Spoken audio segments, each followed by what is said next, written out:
Alright, that's our friends. Media Man coming back at you from Walker's Music. Yet another word for today. I want to give a big shout out to my buddy out there in Dallas, Texas, brother JT. We want you to keep doing what you're doing, brother. We're going to use YouTube as an end-time harvest mechanism.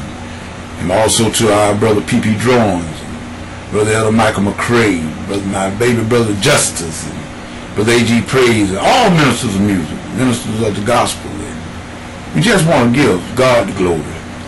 And we thank him, man, for whether it is. You know, we still asking for prayer. Yeah, we still asking for prayer. My grandma is yet, she's not out of the woods. And matter of fact, we don't know, I don't know too much more info right about now, but I did get some more information that I got another cousin of mine. That, matter of fact, my grandma's nephew. That he's gravely sick. You know, just found that out today from his sister. So we yet gonna give God the glory, and we ask for prayer, and we just ask for everyone to just keep everybody uplifted in prayer.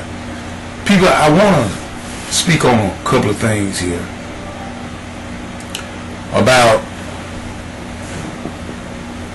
We often make a whole lot of noise about what we are doing. And, you know, we want to, some of the things that we do, we want to put up, we want to, every time we do something, especially in the church, something to be notarized, we want someone to put a big spotlight on it, we want them to blow a trumpet. But at any rate, what I want to talk about,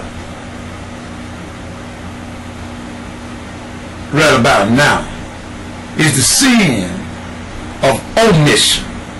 Not so much as a sin of you know, some things that we just don't do, things that we think don't mean no harm and everything. That's what I want to talk about. Now, if you go to the Matthew, the 25th chapter, around the 31st verse, you will find out where Jesus, after, when he come to gather everything home, he had his sheep on his right hand, he said. He's going to have the goats on his left. And he said, he looked to the right, and he told his sheep, he said, I was sick, and you visited me. I was thirsty, you gave me drink. I was hungry, you fed me. I was in prison, you visited me. He said, enter into thy joy of thy Lord. And he said, Lord, when did we see you sick? When did we see you thirsty? He said, for as much as you did it unto the least of these my brethren, you done it unto me. Well, he looked at the goats on the left, and he told them the same thing. He said, you were sick, I was sick, you didn't come visit me. I was hungry, you didn't feed me. I was thirsty, you didn't give me nothing to drink. And then they said, Lord, when did we see you? And he said, so as much as you did it unto the least of the, you didn't do it unto the least of these my brethren, you did it unto me.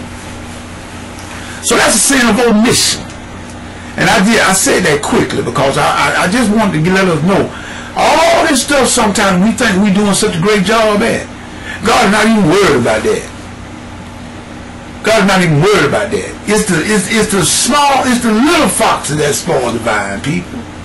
It's these things that we think that don't mean any harm is what's killing us. What we don't know is killing us. We need to ask ourselves a question, people. Are we really doing what God requires us to do? Now, it's simple. You know, we got so many people running about to and fro saying, I'm doing this, and they are very busy, but they're not doing anything. They are busy doing nothing. I mean, that's about as simple as I can put it. They are busy doing nothing. It's just like an automobile that's stuck in a mud hole. The tires are spinning, but the car is not going anywhere. That's about the size of most of our so quote-unquote religion. How come I tell people I'm not religious at all? Religion will take a lot of people to hell. But if we're going to do the work of our Father, what does the law require? Justice. Do what's right. That's what he requires. He loves mercy. That's what he requires. And to walk humbly before. Those are the three things that the Lord requires. So if you look at what Jesus said in that parable there in the 25th chapter of Matthew, you will see mercy, justice is all wrapped, and humility is wrapped up in what he said. He said, look, I was hungry, you fed me. I was thirsty, you gave me something to drink. I was in prison, you visited me. I was sick and you came to me. All those things is wrapped up into what the Lord requires, to do right.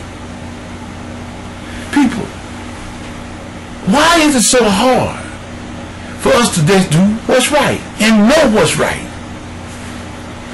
At any hue, we will look at this, and from now on out, I'm going to try to base scripture and everything. I'm going to try to remember this here particular passage of scripture, what Jesus said on that day when he gathered his children home and when he separated the wheat from the tare. I'm going to try to remember that. One's on his right, his sheep and the goat. And what he said to the sheep and what he said to the goat. People, let us remember that, and if we focus on that, I believe that that will entice us to do better in our walk with God. And I really do believe that, because people, the time is far spent. Yes, I'm like the Apostle Paul. Our departure, I believe, is at hand. Soon and very soon, we're going to see the King. And I want all of us, not just me, but all of us, to be ready to go into that new system of things. People, I don't know about you, but I'm ready for a change. I'm ready for the change. And he said that Jesus said that it ain't even in our eyes or ears or heart or mind, the thing that God got prepared for us. So we can't even express it. Only thing we got to do is just live so we can get in. In other words, like that song, the old Sensational Nightingale you sang years ago, live where God can use you. Anytime, anywhere. It's a Submitted Man saying peace. Goodbye.